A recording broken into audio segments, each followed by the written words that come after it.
오늘 하나님께서 우리에게 주시는 말씀은 요한복음 6장 55절에서 57절 그리고 63절 우리 함께 큰 목소리로 봉독하시겠습니다. 55절입니다. 시작. 내 살은 참된 양식이요 내 피는 참된 음료로다. 내 살을 먹고 내 피를 마시는 자는 내 안에 거하고 나도 그의 안에 거하나니 살아계신 아버지께서 나를 보내심에 내가 아버지로 말미암아 사는 것 같이 나를 먹는 그 사람도 나로 말미암아 살리라. 살리는 것은 영이니 육은 무익하니라. 내가 너희에게 이른 말은 영이요 생명이라. 아멘. 오늘 말씀의 제목은 성례의 의미입니다. 따라하시겠습니다. 성례의 의미.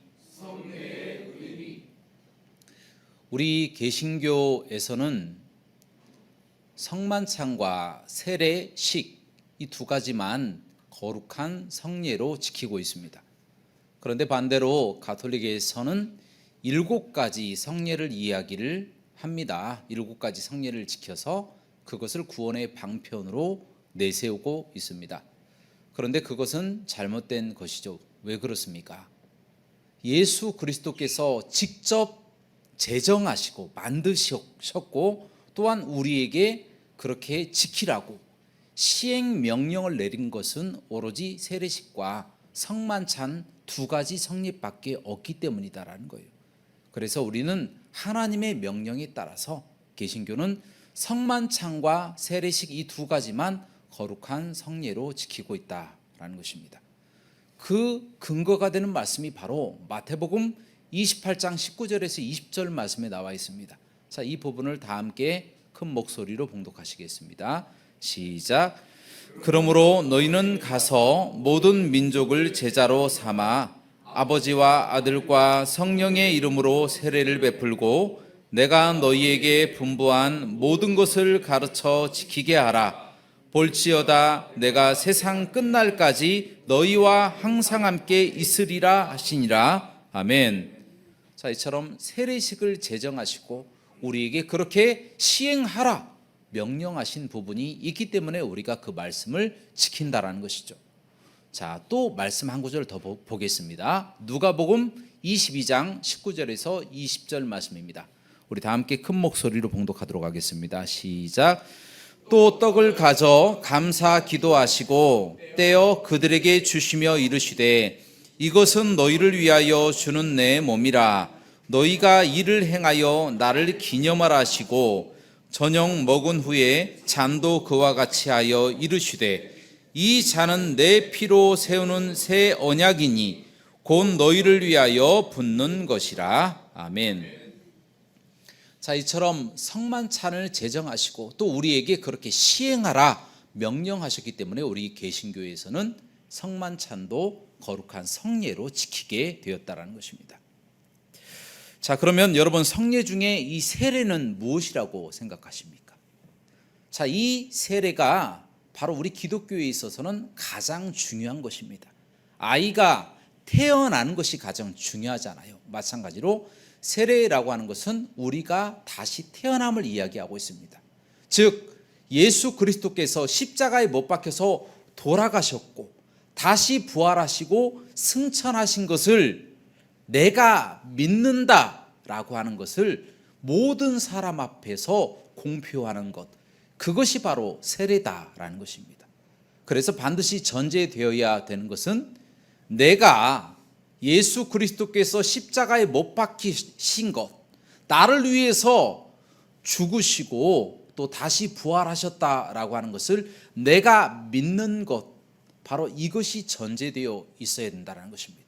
그래서 우리가 나중에 다시 부활하여서 하나님의 나라에 들어가 영원토록 천국에서 거주할 것이다 라고 하는 사실을 내가 믿는 것, 그것을 삼위일체 하나님과 모든 성도님들 앞에서 고백하는 것, 그것이 바로 세례 성례라는 것입니다. 자, 무슨 성례인지 아셨죠? 세례는 우리의 신앙 고백이다, 이렇게 보시면 된다는 것입니다. 자, 그리고 성찬은 무엇인가? 성찬은 바로 예수 그리스도께서 제정하신 명령입니다. 그래서 우리가 지키는 것이고, 이것을 행하여 나를 기념하라 해서 우리가 지키는 것입니다. 그리고 또한 그것을 행하면서 예수 그리스도의 몸된 그 살과, 그리고 예수 그리스도의 피된 그 피를 이 시대에 다시 떡과 아니면 빵이나 포도주나 포도주스를 통하여 그 예표되는 예수 그리스도의 살과 피를 함께 경험해 보는 겁니다. 다시 말하면 예수 그리스도의 살과 피를 우리가 먹고 마심을 통하여 그리스도와 연합하게 되어진다라는 것이죠. 그래서 천국을 우리가 미리 이 땅에서 맛보게 되는 예식이 바로 성만찬이다라는 것입니다. 자, 그렇다면 조금 더 또 진행을 조금 해봐서, 그렇다면 이 세례식과 성만찬이 우리에게 주는 효력은 무엇일까요? 세례와 성만찬이 우리에게 주는 효력, 그것은 바로 고린도후서 5장 17절 말씀에 나와 있는 것처럼 이전 것은 지나갔으니 보라 새 것이 되었도다, 새로운 피조물이 되었도다 라고 하시는 말씀처럼 우리가 과거에 죄인된 모습을 탈피하여서 완전히 새로운 모습으로 옛 사람은 죽고 새 사람으로 다시 태어난다라고 하는 의미에 있어서 새로운 피조물이다, 이렇게 고백하고 있다는 겁니다. 우린 새로운 피조물이 되었다. 자, 새로운 피조물이 된 거예요. 과거의 것은 다 잃어버리고 사라지고 없어진 거예요. 하지만 새로운 피조물이 되어서 이제는 예수 그리스도가 우리 안에 거하시고 우리가 예수 그리스도 안에 거하면서 함께 주님 부르시는 그날까지 함께 동행하며 살아가는 것, 그 자체를 새로운 피조물이 되었다라고 그렇게 고백하고 있다는 것입니다. 그런데 문제는 예수 그리스도께서 우리에게 새로운 피조물이 되었다라고 말씀하시는데 실제로 여러분들의 몸이 변하셨습니까? 새로운 피조물의 어떤 징조가 조금 보여요? 눈이 막 빛나고 이마가 환한 광채가 비치고 걸을 때에 남들보다 10배나 빨리 걷고 막 이러한 어떤 변화가 느껴지십니까? 안 느껴지시잖아요. 육체로 변한 게 아무것도 없는 것 같아요. 예수님은 새로운 피조물이 되었다라고 선언하고 계시는데 우리에게 육체적인 변화가 없었던 것 같습니다. 그러면 영적으로는 조금 어떻게 변화가 좀 되셨습니까? 세례를 받고 나고 또 성만찬에 참여하고 나니까 뭐 영적으로 어떤 충만한 무엇인가 좀 보여지시고 느껴지시는 그런 부분들이 있으십니까? 안 느껴지시잖아요. 변화가 되었다라고 말씀하고 계시는데 영적으로도 안 느껴지고 안 보이니까 무엇인가 변화가 일어났다라고 이야기하기가 참 어렵다라는 겁니다. 좀 변화가 안 일어난 것 같아요. 그래서 어찌 보면 이 세례식이나 성만찬이 별로 효력이 없는 것 아닌가, 아무런 효력이 없는 거 아닌가. 그런데 왜 이 성만찬에 또 세례식에 우리가 참여해야 하고 또 지켜야 되는 것인가? 아하, 예수님의 말씀이니까 그냥 우리가 지켜야지 뭐, 이렇게 생각할 수도 있다라는 것입니다. 그렇다면 과연 이 거룩한 성례가 우리에게 효력을 미치지 못하고 아무런 영향력을 미치지 못하는 것일까요? 이렇게 질문해 볼 수가 있습니다. 그래서 우리가 과거로 조금 돌아가 보면 쯔빙글리라고 하는 종교 개혁자로 좀 돌아가 볼 필요가 있습니다. 대부분의 교회가 이제 기념설, 이 앞부분에 진설된 성만찬에도 나와 있잖아요. 글씨가 나를 기념하라. 그래서 그냥 기념하는 것이다. 쯔빙글리는 그렇게 생각을 했어요. 교훈하는 것이고 우리에게 영적으로 어떤 교훈을 주는 것이지만 그것은 영적으로 우리에게 효력을 주지 못하고 단지 우리를 교훈하고 예수님께서 명령하시는 것을 지키는 것이다. 하지만 효력은 없다. 이렇게 이야기를 했다라는 겁니다. 여러분, 이 이야기가 맞는 이야기일까요? 과연 효력이 없는 것일까요? 아닙니다. 효력이 있습니다. 왜 그렇습니까? 마태복음 3장에 나와 있고 또 마가복음 1장, 누가복음 3장에 보면 그곳에 예수님께서 요단강의 세례 요한으로부터 세례를 받기 위해서 그곳에 내려가셨다라고 기록되어 있습니다. 그래서 세례를 받으셨어요. 예수님께서는 하나님과 동등된 분이시잖아요.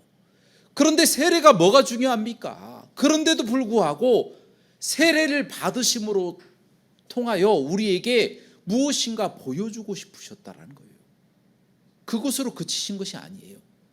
우리에게 세례를 행해라 라고 시행 명령을 우리에게 내리셨다라는 거예요. 세례를 반드시 하라라고 명령하셨다라는 겁니다. 또 심지어 예수님께서는 물 세례도 이야기하시지만 불 세례도 이야기하시고 성령 세례도 말씀하고 계십니다. 성령 세례, 불 세례, 물 세례 다 말씀하시면서 반드시 이것을 행하라. 땅 끝까지 이르러 내 증인이 되라고 말씀하시고 모든 민족으로 제자를 삼아서 아버지와 아들과 성령의 이름으로 세례를 주라라고 말씀하고 계셨다라는 것입니다. 여러분, 이것이 무엇을 이야기해 주는 것입니까? 그만큼 세례가 중요하기 때문에 또한 그 세례가 우리에게 어떠한 효력을 주고 영향력을 미치는 것이기 때문에 예수님께서도 직접 세례를 받으셨다라는 거예요. 여러분, 그것이 참으로 중요하다라는 겁니다. 그래서 영적으로만 그냥 어떤 교훈을 준다, 어떤 우리의 지적으로 아니면 이성적으로 어떤 깨달음을 주기 위한 것이다라고 하는 이 기념설은 틀렸다라고 이야기할 수가 있다는 겁니다. 또 반대편으로 본다면 가톨릭으로 가볼 수가 있어요. 가톨릭 천주교의 화채설을 우리가 볼 수가 있습니다. 자, 화채설은 무엇이냐면 영적인 곳으로 끝나는 것이 아니라 그것은 중요한 것이 아니고 이 땅의 것들이 조금 변화되는 거, 영적으로 변화되는, 실제로 변화되는 무엇인가가 필요하다. 그래서 신부가 미사 드릴 때에 기도를 딱 하면 여기에 있는 떡이나 빵이나 또 포도주나 포도주스가 예수님의 실제 몸과 피로 변해버린다라고 이야기를 하고 있습니다. 실제로 변해버리는 거예요. 신부가 기도하면 그 기도의 능력으로 그 모든 것들이 실제로 다 예수님의 몸으로 변해버려서 그것을 먹으면 예수님의 몸을 먹고 피를 먹는 거기 때문에 우리가 영생할 수 있다. 우리에게 구원에 도움이 되고 은총이 되고 효력이 되어진다. 그렇게 이야기하는 사람들이 가톨릭이다라는 것입니다. 여러분, 과연 이 이야기가 맞을까요? 여러분, 오늘 본문 말씀 요한복음 6장 55절에서 57절 63절을 다 함께 봉독하시겠습니다. 시작. 내 살은 참된 양식이요 내 피는 참된 음료로다. 내 살을 먹고 내 피를 마시는 자는 내 안에 거하고 나도 그의 안에 거하나니 살아계신 아버지께서 나를 보내심에 내가 아버지로 말미암아 사는 것 같이 나를 먹는 그 사람도 나로 말미암아 살리라. 살리는 것은 영이니 육은 무익하니라. 내가 너희에게 이른 말은 영이요 생명이라. 아멘. 자, 오늘 말씀에 보니까 55절부터 57절까지 말씀 보니까 예수님께서 나의 살을 먹고 나의 피를 먹으라 이렇게 말씀하고 계신다는 겁니다. 그런데 그와 같은 것들이 63절에 보니까 육적인 것은 무익한 것이라고 판결하고 계신다는 겁니다. 다 하나님의 나라, 하나님께서 말씀하신 것은 영이고 생명인 거예요. 영이고 생명이지 육적인 것이 중요하지 않다라고 말씀하시는 것과 같은 뉘앙스가 있다라는 것입니다. 자, 이 부분에 따르면 아무리 가톨릭에서 그 육적인 것이 중요해서 모든 것들이 피로 변하고 또 예수님의 몸으로 변한다고 그렇게 주장하지만 그와 같은 육적인 것들이 예수님 보시기에는 허망한 것이고 무익한 것이라고 이야기를 하고 있다는 것입니다. 별로 그렇게 중요하지 않다라는 겁니다. 여러분, 그렇다면 화채설도 그렇게 맞는 것 같지는 않잖아요. 그러면 한번 여러분들 한번 생각해 보시기 바랍니다. 영적인 것을 주장하면서 그냥 생각만 하고 교훈만 하고 끝나는 별로 그렇게 중요하지 않다. 그냥 교훈할 것이 별로 없지만 하나님의 명령이기 때문에 하는 것이다 라고 하는 쯔빙글리의 기념설이 맞을까요? 아니면 가톨릭처럼 그냥 하나님의 나라에 올라가신 예수님을 막 끌어내려가지고 미사를 통해서 그 살과 피로 만들어가지고 그것을 실제로 막 뜯어먹고 마시고 하는 그 육적인 것, 그것을 주장하는 것이 맞는 것일까요? 여러분은 어떻게 생각하십니까? 제가 결론적으로 말씀드립니다. 두 가지 다 틀렸어요. 그러면 맞는 것은 무엇입니까? 맞는 것은 예수 그리스도의 피와 살이 실제로 변하는 건 맞아요. 가톨릭처럼 변하는 건 맞아요. 그러나 반드시 조건이 달립니다. 무엇입니까? 우리가 예수님을 믿을 때 떡과 포도주가 예수님의 몸과 피로 변한다는 겁니다.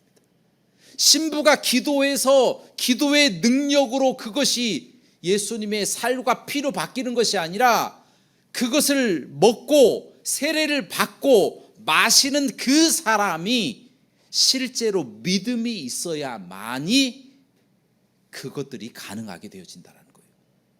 이것을 칼빈으로 말한다면 영적 임재설이라고 이야기해요. 영적으로 임재하는 거예요. 우리가 예수님을 믿을 때에 세례 받을 때에 강권적으로 역사하셔서 새로운 피조물이 되어버리는 것이고, 실제로 성만찬 가운데 임재하셔서 우리와 함께 연합하여 천국을 경험하게 하시는 것이다라고 이야기하는 것이 우리 이 통합 측에서 이야기하는 바로 영적 임재설이다. 칼빈의 영적 임재설이라고 이야기를 합니다. 루터도 비슷하죠.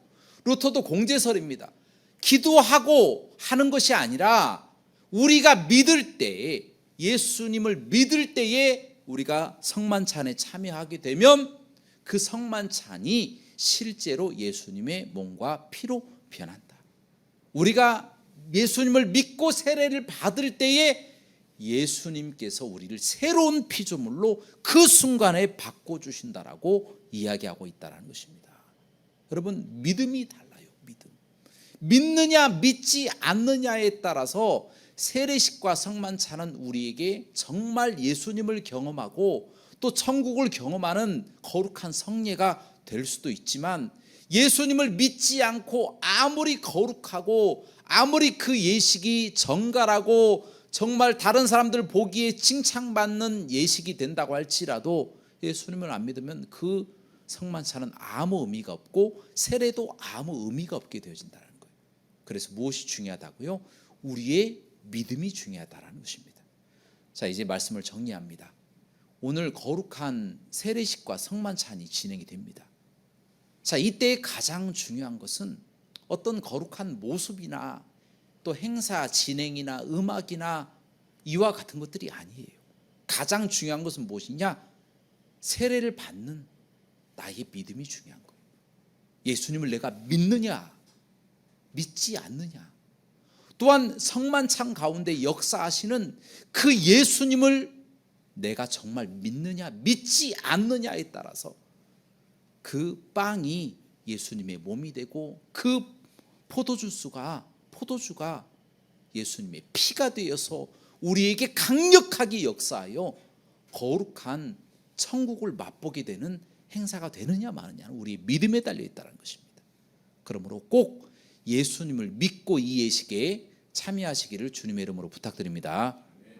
그리고 우리 믿음의 사람들, 이미 믿고 신자가 된 분들은요, 다시 한번 예수님께서 우리에게 구원을 베풀어 주신 새로운 피조물이라고 우리에게 선포하시고 하나님의 자녀라고 말씀해 주신 그 감격을 다시 한번 되살리고, 또한 예수 그리스도의 몸과 피를 함께 먹고 마심으로 예수님과 우리가 한 몸이고 모든 성도님들이 한 몸으로서 한 지체가 되어서 예수님을 섬기며 살아간다라는 것을 다시 한번 경험하는 귀한 시간 되시기를 주님의 이름으로 축원합니다. 함께 기도하시겠습니다.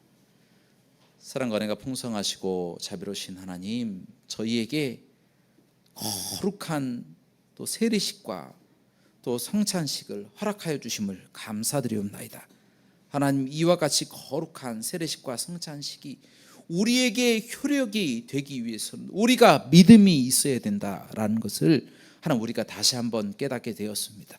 이제 우리가 예수님을 거룩하게 믿는 마음으로 우리가 세례식을 함께 참여하고 성찬에 함께 참여하면서 천국을 맛보고 또 구원의 기쁨, 감격을 경험하는 시간 될 수 있도록 인도하여 주옵소서. 모든 영광 하나님께 돌리기를 원하며 예수 그리스도 이름으로 간절히 기도하옵나이다. 아멘.